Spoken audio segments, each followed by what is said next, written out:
bom dia, uma boa tarde, uma boa noite, por que não, uma boa madrugada. Independente do horário, seja bem-vindo ao canal Percebendo Direito. Eu sou Isaías Afonso e hoje vamos dando aquele apoio, aquela ajuda para os nossos amigos que estão pretendendo fazer a prova da Polícia Penal de Minas Gerais. Então vamos falar aí do item 1 e 1.1. Lembramos, pessoal, que o edital falou a aplicação da lei penal. A aplicação da lei penal é o título 1 do Código Penal. Apesar de não ter trago em específico todos os temas do título 1, ele trouxe o título 1 como aplicação da lei penal. Então nós vamos passar por toda a aplicação da lei penal, claro, trabalhando aqui uma boa parte com princípios. E quando nós falamos para o estudo de uma prova que é de legislação seca, então bom é que você esteja com a lei penal em mãos, ou seja, o Código Penal brasileiro, e pega o artigo 1º, e nós vamos ver no artigo 1º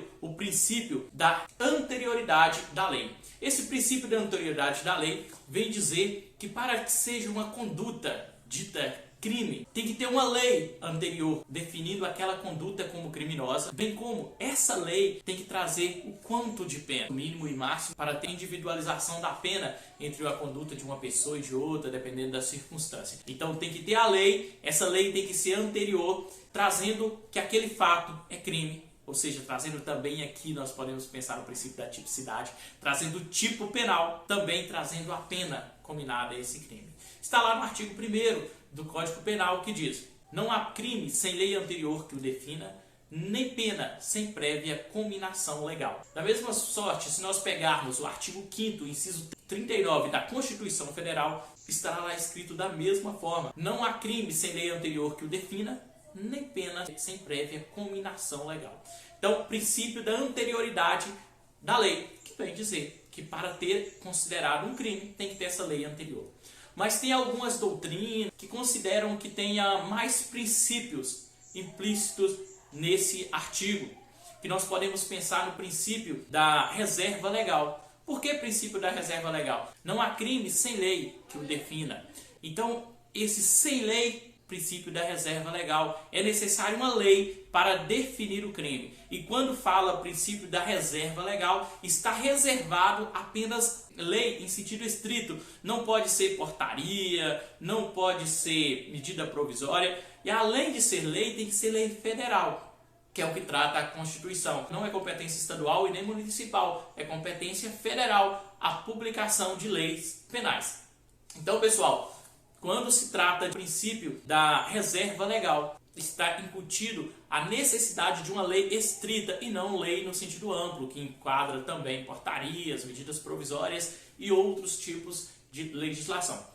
E sim, a lei elaborada pelo nosso Legislativo Federal. Tem outro princípio também que as pessoas gostam de trazer ele à baila, que é o princípio da legalidade, que é muito próximo do princípio da reserva legal e também o princípio da anterioridade legal. Por que que ele é bem próximo? Porque é necessário uma lei para que seja aplicado o direito penal, principalmente na parte de crimes. Ou seja, o crime, para ser criado, para se falar de um crime, é necessário uma lei, princípio da legalidade. E aí nós vemos, pessoal, quando nós falamos do princípio da legalidade, que nós temos duas modalidades desse princípio. Um princípio da legalidade ligado ao particular e outro ligado ao setor público, ao Estado. O princípio da legalidade administrativa, o princípio da legalidade ligado ao Estado. Esse princípio da legalidade ao particular encontra no artigo 5º, inciso 2º, que diz o seguinte: ninguém é obrigado a fazer ou deixar de fazer alguma coisa senão em virtude de lei. Então, para o particular, ele só é obrigado a fazer ou deixar de fazer alguma coisa em virtude de lei. Princípio da legalidade. De forma diversa, o Estado só pode fazer, ou seja, a administração pública e seus agentes, ou o Estado e seus agentes, só pode fazer o que a lei, de forma prévia, o permite ou o determina fazer. Então,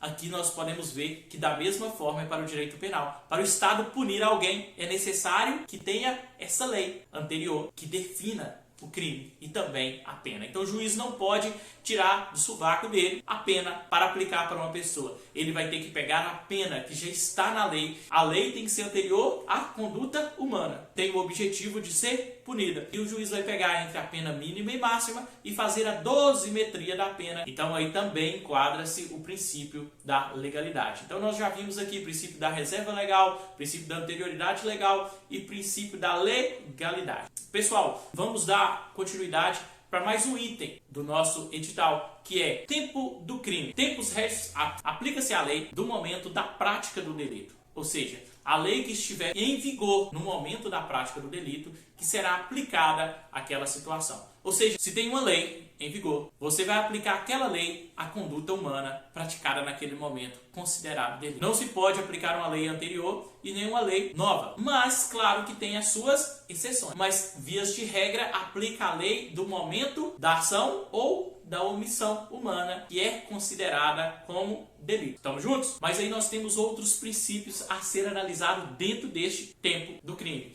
que é o princípio da irretroatividade da lei penal. Irretroatividade. Retroatividade, ou seja, olha no retrovisor, está olhando para trás. A irretroatividade é a não possibilidade de olhar para trás. Mas quem olhar para trás? A lei. E aqui nós vamos pegar duas facetas, ou dois momentos. Quais? O do artigo 1º e do artigo 2º. Do artigo 1º que fala da seguinte forma: não há crime sem lei anterior que o defina. Então tem que ter a lei. Só vai poder considerar crime a partir do momento dessa lei. E nós também podemos pensar da seguinte forma: não se pode punir alguém, é a irretroatividade, que não se pode punir alguém por fato que a lei posterior à conduta humana veio dizer que aquilo é crime. Então a lei não pode voltar para trás para punir. Ou seja, o cajado do Estado não pune se ele não considerava crime anterior. Da mesma forma, pessoal, e aqui nós vimos que a irretroatividade da lei prejudique o réu, que é o que está no artigo 5º da Constituição, inciso 40, que diz: a lei penal não retroagirá, salvo para beneficiar o réu. Então a lei penal não retroage, a não ser para beneficiar o réu.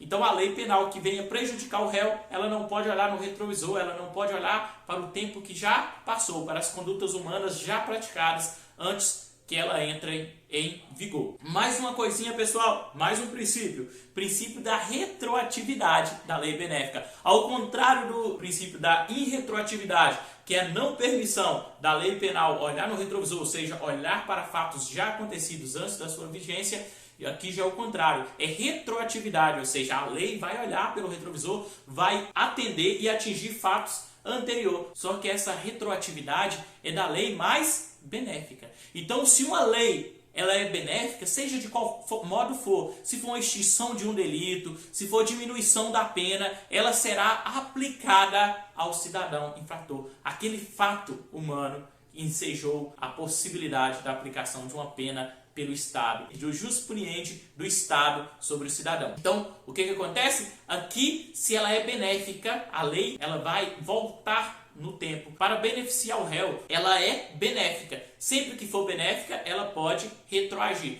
Se ela é prejudicial, não retroage. Então, nós temos aqui o princípio da irretroatividade.